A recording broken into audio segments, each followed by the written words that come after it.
മനസ്സിനെ ഞെക്കുന്ന ഒരു കാര്യം അവതരിപ്പിക്കാനാണ് ഞാൻ ഇവിടെ വന്നത്. ഞെട്ടരുത്. അപ്പൊ തുടങ്ങാം.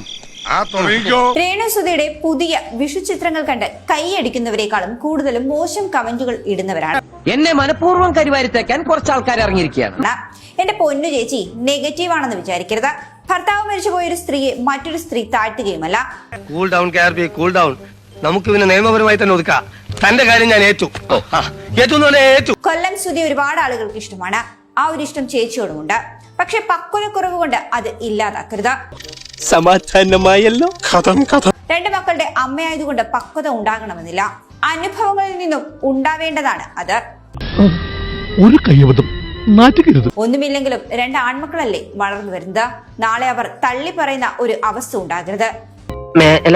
ഇങ്ങനൊന്നും ചെയ്യില്ല. അഞ്ചാറബദ്ധമൊക്കെ എല്ലാവർക്കും പറ്റേ.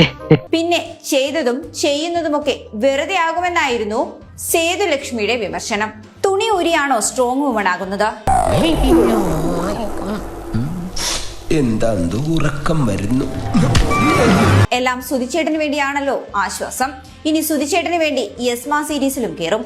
മാന്യമായി ജീവിക്കാൻ മാന്യമായ പല ജോലികളും ഈ ലോകത്തുണ്ടായിട്ടും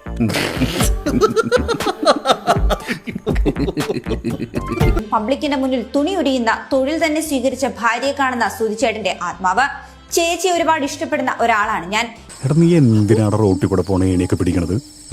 നാട്ടുകാരെ കൊണ്ട് പറയിപ്പിക്കാൻ വേണ്ടിട്ട്. എന്നാൽ ഇപ്പോൾ കാണിച്ചു കൂട്ടുന്നത് ശരിയല്ല എന്നും ചിലർ കമന്റുകളിലൂടെ കുറിക്കുന്നു. അല്ല, പ്രഭാകരേട്ടന് വീട്ടില് വിലയില്ലെങ്കിലും നാട്ടില് പുല്ല് വിലയാ. എല്ലാവർക്കും സന്തോഷമായല്ലോ. എനിക്ക് സന്തോഷമായി. എല്ലാവർക്കും പിരിഞ്ഞു പോവാം. ഞാൻ പോകുന്നു. Bye bye.